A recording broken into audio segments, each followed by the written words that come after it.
Yooyyaa akkam jirtan nageenyi keessan badhaadhaa jaalatamtoota fi kabajamtoota daawwattoota qaroo miidiyaa. Sagantaan keenyarrallee bifa haaraatiin gad dhufnee jirra. Har'allee keessummaa biraa sanii qabadee dhufee jira. Akdumaan nu waliin tura. Keessummaa keenyamee daawwattoota keenyaaf of barsiisi.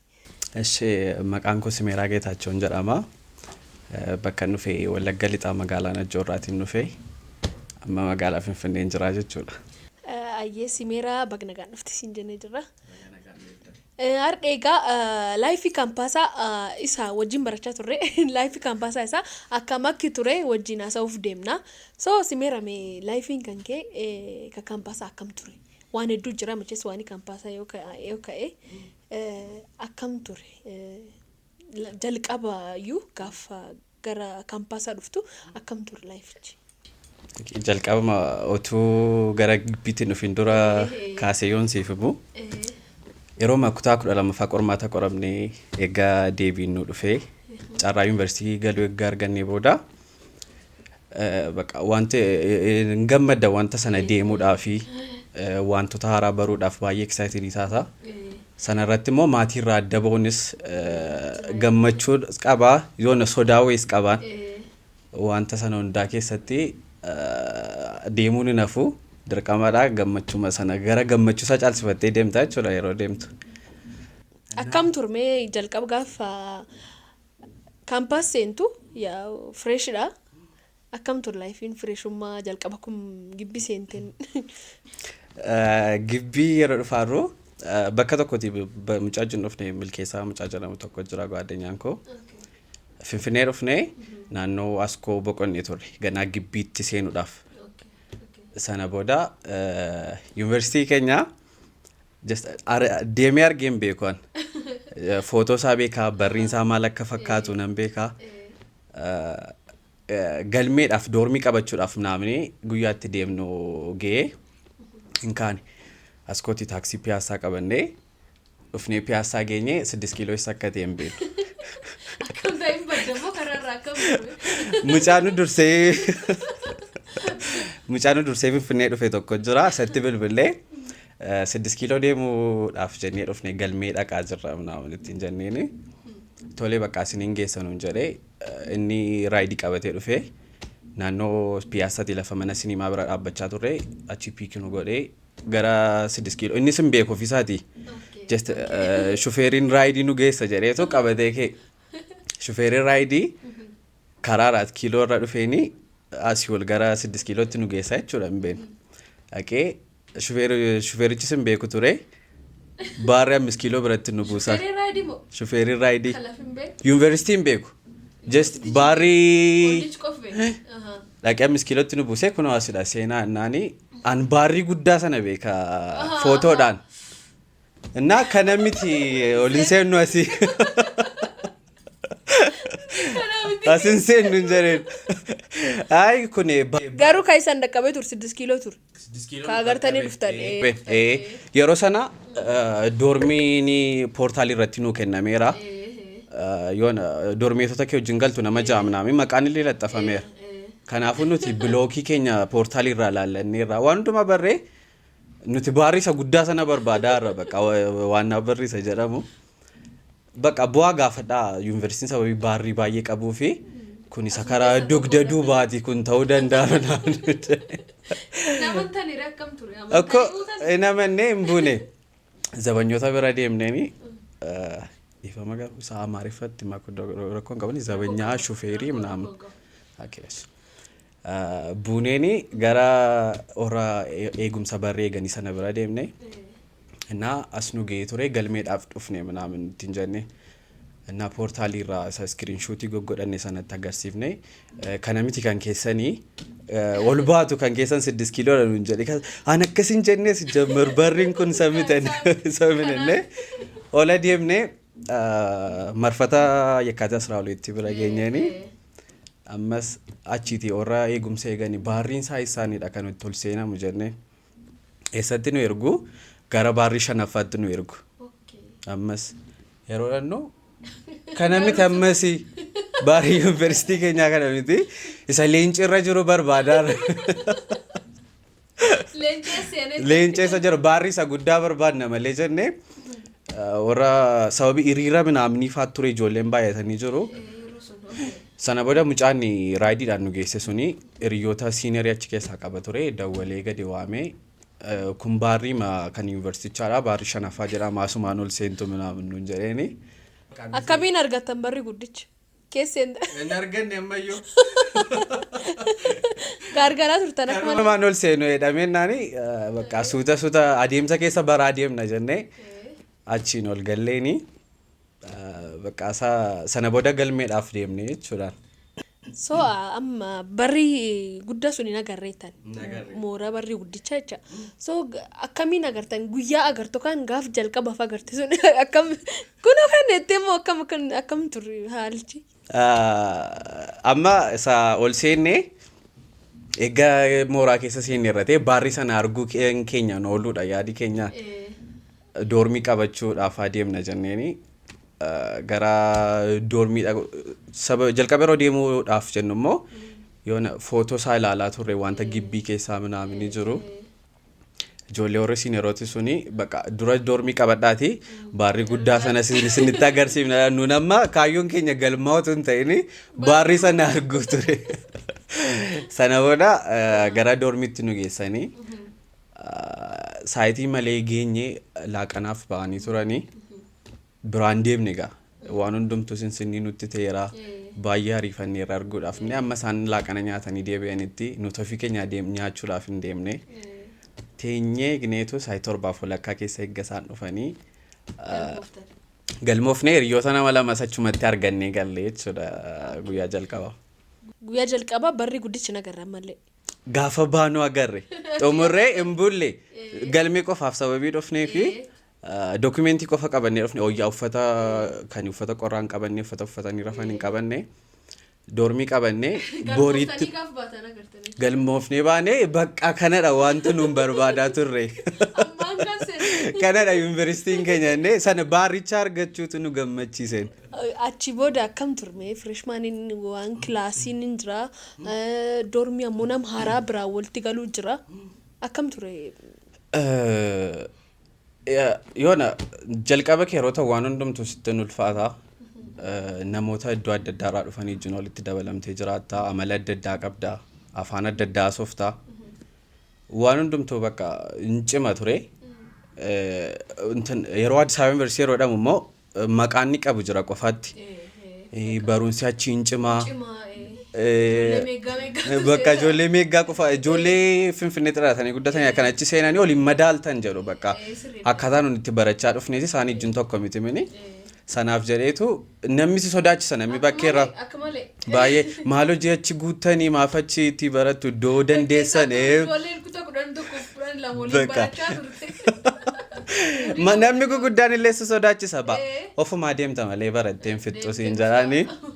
Sodaa sana hunda fudhattee deemta gaa maqaan namaa jira yeroo jalqaba seentu waan hundumtu si sodaachisa iddoon kun hin dhowwamaa jettee illee garaa guutuu mooraa keessa hin deemtuun sun jira ture ijoollee wajjin ol barree yeroo jalqabaa irratti bashannanuudhaaf naamni garaan keenya banaan turre sodaan sun nu keessa jira.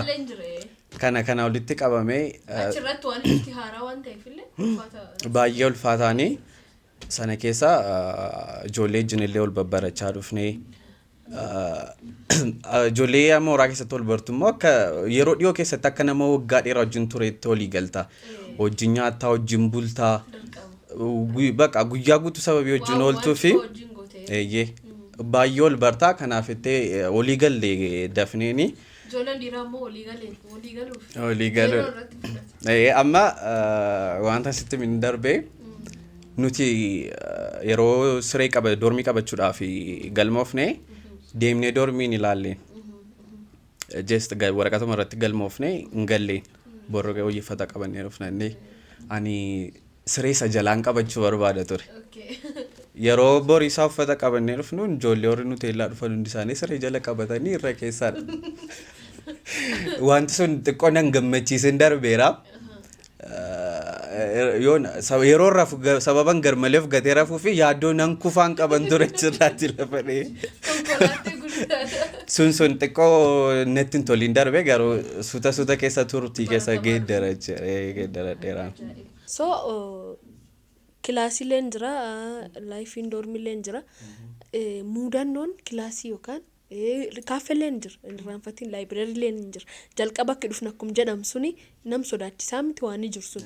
So yoo dhufteetti seentu suni laayibirariileen jira, kaaffeeleen jira, kilaasiileen jira. So muudannoon waan kan cufa keessa si muudatee ati irraanfachuu dadhabdiin jira. Akkuma mooraa seenneeni reefuma barumsa jalqabuuf minaamin jenna turre. Yeroo sanatti si jinna ol barree turre. Akka riyyaan keenya Yaaqoob jira. Wal agarree naannoo laawunchiitti hin jeeqna turre yeroo fireeshi taate gibbii seentu birrii qabda. Uffata baay'ee uffatta. Siinere yeroo taa deemtu sun hundi dhibaadam. Yeroodhaan geeddaratta of tuulummaan jira bakka. Sababii waan hundumtu haaraa ta'ee fi kanarratti wanta hin irraanfanne. Sodaan koo guddaan immoo sababii namni maqaa yuunivarsiitii sanaan sodaachisuu fi wanta namni jedhe sanarraa of oolchuufidhaan. Sana booda akka gaaf tokko kana viidiyoo bananii TikTok hojjennanii akka kanatu olii gadi sirbinuu maal jennuuni. Mucaan akka gibbida amma kana ga'u tokko dhufee. Karaa guddaa achiin jira. Nuti karaa moggaa qabannee jirra yoo yaadatta ta'e. Nan darbaal tokko kaameraa cufaa jedhee. Isheenee natu waraabaa ture ta'e nuun hojjechaa turre isaan beeku. Hin cufnee nu gidduu darbee laawunchii seene. Nuti isa duddubaanii dhimma keenya waa bituudhaaf laawunchii seenaa turre. Sana booda achiisa baanu. Mucicha mooraa dura keessatti kana dura beekan barsiisota wajjin ollolee gibbiidha adabamee jira minaamin maqaa jedhu sababiin dhagee fi mucaan kun namaan deebi'u yaada jedhuun qaban ture bakka nama reebuu minaamin yeroo otu darbaa jiru akka sanal tokko galagalee ilaalee naani maaf na ilaalta minaamin jedhe. Waanan galagalee ilaaleef qof maaf na ilaalta deena qabachuu dhufe ani bakka ollollaa. Naariu maalodha maalo isa jedhu sin ilaalle sodaachaa achitti amma kana geessi gadi narra dhaabbata sin ilaalee rammoodha sin ilaalle bakka sitti fakkaateetti dhiifamuu hin jedhe. Mudannoo sana hin irraanfadhu sababiin haaraa ta'eef immoo na sodaachisa ture waan hundumtu. Otu jalqabumaanii utuun torban tokko mooraa kana keessan taa'in nama ijoollee ganaa ari'ama adabama. Eeyyeno maqaa kan. Waggaa jalqaba irratti immoo riikeerdii sitti qabamee naani ganaa waggoota arfan jiran keessatti waan hojjettu hin beektu riiskii keessa jirta jechuudha kun wantichi kun nan dhibu. Inni ilaalle dhiifama naa godhi yoo sitti fakkaate illee.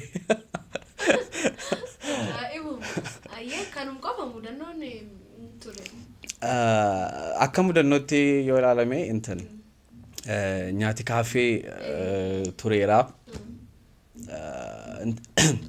Nuti sababii wanta hin irraanfanne tokko intani sababii dursinee seennee fi jalqaba birrii qabda minaamin sababii ta'ee fi gara kaaffee nattu guyyaa jalqabaa seennee nyaata footoo kaafattaa maatiidhaaf ergita kana nyaanna minaamin jennee. Guyyaa jalqabaa sababa birrii qabduuf fireeshii irratti nyaattu hin baata bakkee. Hin oolu birriin hin dhuma. Ani birrii baay'ee fudhattee kaatamanaati. Sana booda yeroo eega gibbii seennee booda hojii onlaayinii minaamin kan jedhan ture birrii kaffaltee kan hojjettu. Baay'ee isa dhufnee bakka uffata amma deemnee bitanna birrichi waan dhumu nutti hin fakkaanne. Garuu utuu beektee tatee nyaata sana baqachuudhaaf hin qusatta turte bakkeedha nyaachuutiif. Kanaan hojii onlaayinii birrii meeqa kaffallee nyaatamneeni. Mucaa siinerii akkas na godhe kana doolaara minaamin bitadhaa jedheenii wanta sababii isaanii sababii piroofitii argachaa turanii fi isaaniin yeroo laaltu si amansiisa wantichi. Sanatti galleeni birrii baay'ee nyaatamneerra mooraa seen ija tokko gidduutti birrii baay'ee fixee manatti dawwalee naani amma birrii amma kanaa kan guyyaa jalqabaan nu gaafattu booda ammam nu kaffalchiisuuf. Maatii yaaddoo eeggala. Kana yaaddoo keessa siin ta'u taanaan hin galta birrii amma kanaa fixa taanaan hin danda'amu. Waan jedhu fa'aa tureera. Yuunivarsiitii mootummaa galtee akka nama yuunivarsiitii dhuunfaa galee gara. Kanadha. Birrii hedduun fixe otu ji'a tokko hin guutini. Sana booda baay'ee wanti birriin harkaa fixe yeroo jalqabaatti hojii onlaayinii isa jedhamu sanadha. Birrii hedduun kaffale ijoollee warra hojjetaaran ilaalee hojjedhee utuun turiin immoo cufame wantichi. Sana gidduutti birrii nyaatamuun tureera. An sababii man yuunivarsiitii dhaqeef qofa immoo manaati bakka birrii baay'ee waan na erga wayii natti fakkaateen birrii akkas akkasiin na jalaa badeera birrii na ergaa naan yuunivarsiitii mootummaa barattamini nyaatachi keessaa nyaatamini maalitti birrii baastaa achi bultaa utuu mana kiraayisitti kaffallee birrii kaffaltee barattatee sirriima maalodha dubbiin illee ka'eera kun jira ture bakka. Ajaa'ibum dhuguma achiin booda laayifiin kilaasii ደግሞ akkam ture ka kilaasaa laayibireerii illee ni jira akkam ture mee laayibireerii barachuu jechuun haalii nu irraa dhufnu akka yuunivarsiitii suni miti waan ta'eef akkasumatti kutaa 12 irraa kaanee waan dhufneef akka yuunivarsiitii sun qo'achuun sirraa eegama gaafa achi seentu akkam ture.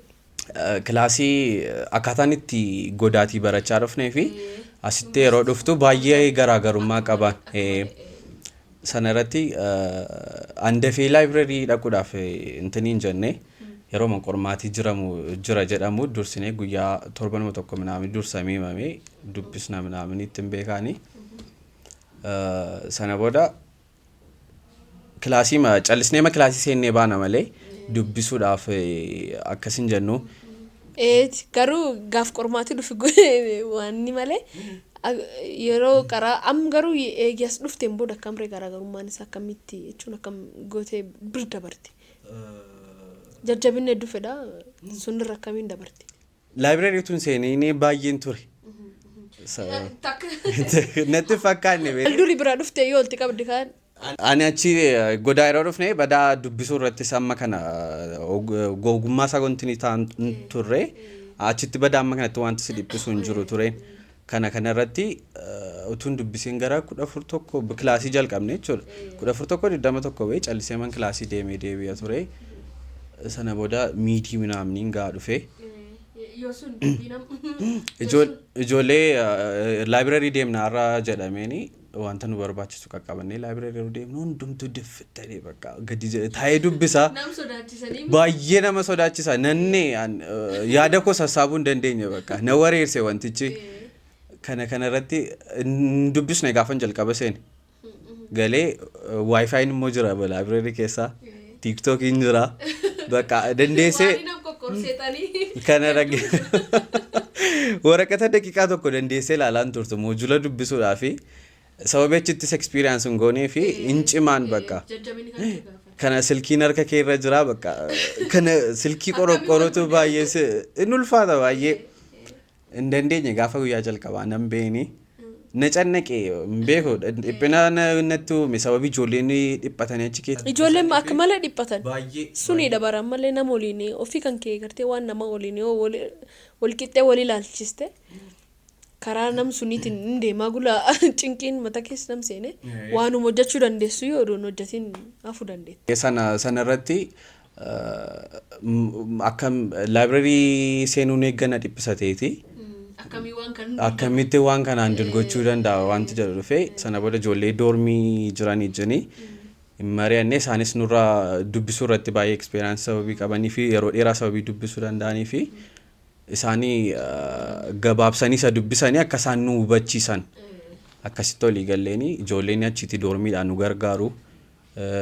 Nuti saammanuu danda'ametti saayitii namni achi keessan baay'eennetti baay'inni namaa sababii si dhiphisuu fi kana baqaa yeroo namni hin jirretti dhannee amma dandeenye yaalla turre akka kana.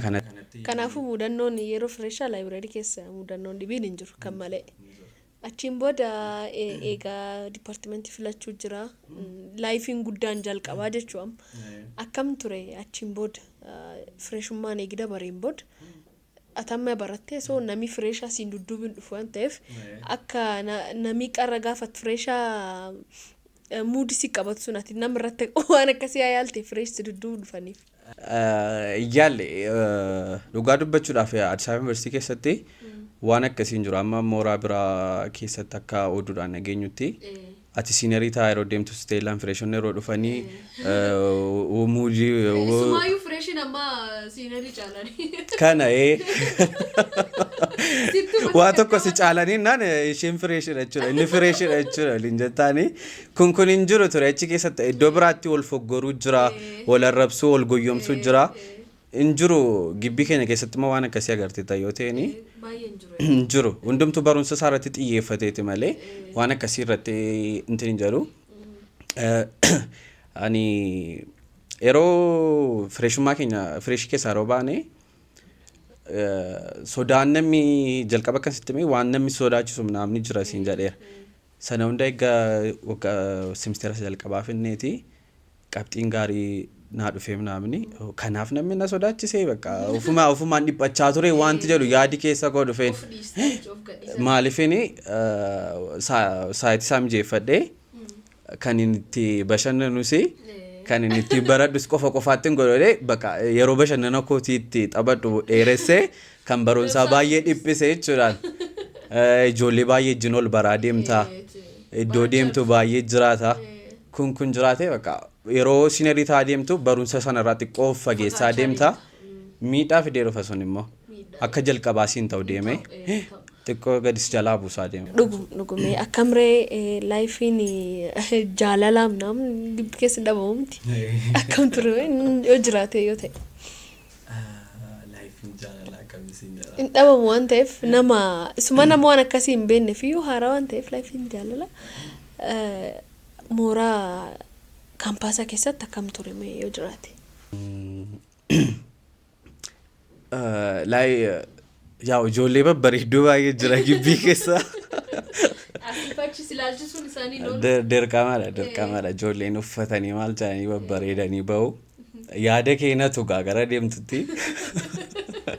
Hangaruu nama tokko hin jaallanne.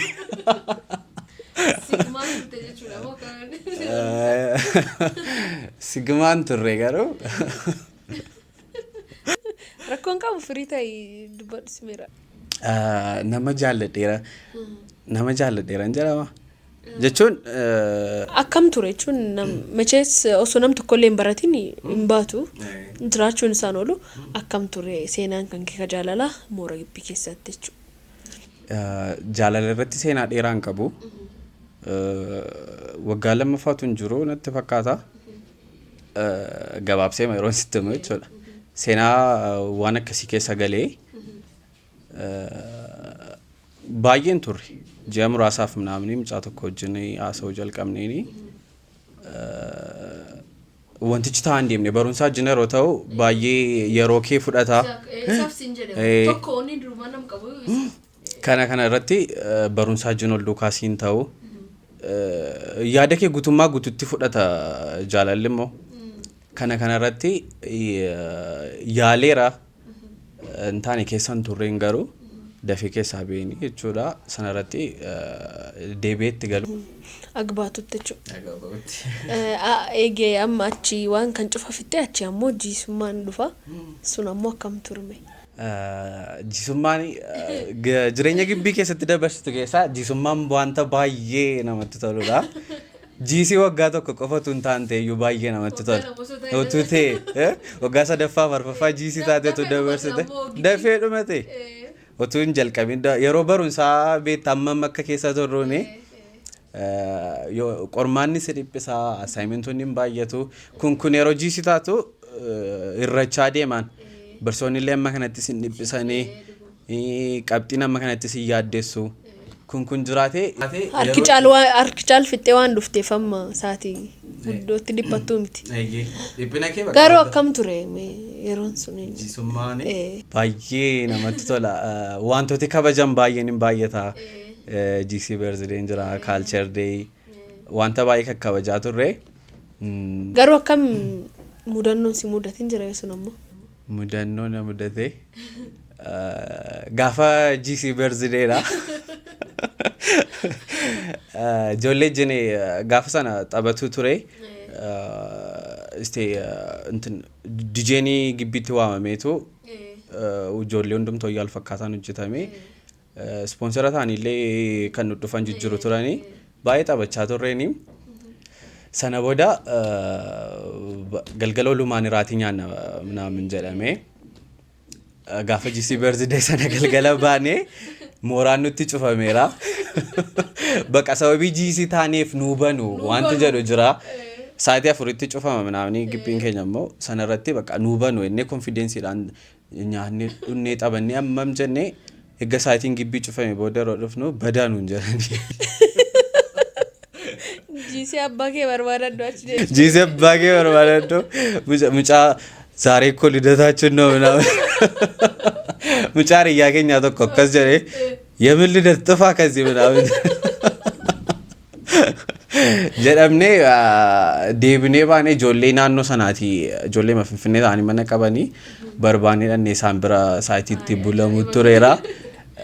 Akkuma yerootti bashannanuun isaa jiraatu yeroo natti dhiphatullee rakkoo tokko irra si buusadha. Si buusuun isaan oolee jalqaba yaaduu keetti ettee hundi ta'a guyyaan eebbaa akkam ture. Guyyaa eebbaa guyyaan eebbaa waanta baay'ee bareedaa ture. Yoon ani akka eebbifameetti kan yaade gaafuma gaawonii fudhadheedhaan. Agasitti akka bahuuf deemnuyyuu nuti illee akkasuma ture bare. Gibbii FB kilaasiin koo meen gibbii bulla ture immoo dormiidhaani. Kaza gaawonii gaafa fudhanneeni ofirraan baafneen. Achumatti uffadhee ukeedha ture foolii qaba sababii affanamee waggaa guutuu ta'a tureef maaltu dhagaa. Amma kana dhamaatee kan nufteef sana uffachuudhaaf mini sanuma uffannee mooraa FB keessa deemaa olleeni karaa ceetee gara mooraa isa guddaatti deemta uffannee gallee amma achitti bakka baay'ee namantanii ta'a ture. Sana booda guyyaa eebbaa irratti immoo maatiin dhufaa wanta baay'ee biisisu godha. Asii gammachuu maatii arguun baay'ee guddaadha. Sana irratti gaafa gaawonii fudhachuudhaaf hiriira qaba ture baay'ee. Sana irratti silkiin chaarjiin godhatiin faa bulee utuu hiriirarra jiru silkiin koo cufame. Maatiin immoo karaarra jira dhufaa irraa gara Finfinnee eebbaatiif. Silkiin koo cufamee isa turu maal ta'eeti midhaan maatiin wanta baay'ee yaada baay'ee dhiphatu kana hiriyoota koo irra bakkeetti jijjiiran itti bilbilanii saayitiitti deemanii mooraa keessa na barbaadaa ture hin faatu ture maal ta'e midhaan jedhanii kana faatu ture gaafee eebbaa immoo yaadattanii torkiin badee.